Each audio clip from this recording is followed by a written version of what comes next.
I am Wesley Casteen. I'm running for Congress, and I approve this message. This is the house where my father grew up. The house has changed quite a bit since we would come here to spend Christmases. I remember it as a wooded lot with trees all around. I also remember spending time here with my dad's younger sisters. They showed me the joys of bubblegum. They excitedly introduced me to pop music on a device called a cassette player, and they taught me how to catch fireflies. Growing up in rural North Carolina, I developed an appreciation for small-town life. That life is not defined by azaleas and white picket fences. Instead, small towns instill a sense of community, neighbors pulling together, and the importance of family.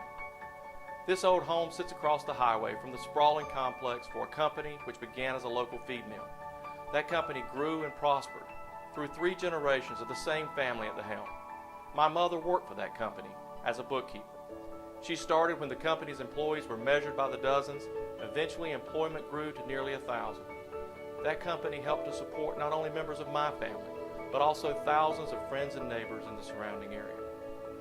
In small towns, we work together. We look out for one another. Those are values which seem to be absent in Washington. We expect better of our elected officials.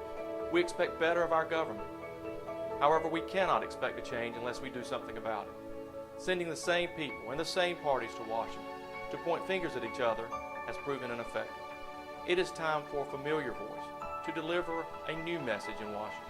Allow me to deliver that message for you. I'm your neighbor, I want to be your congressman, and I need your vote in November.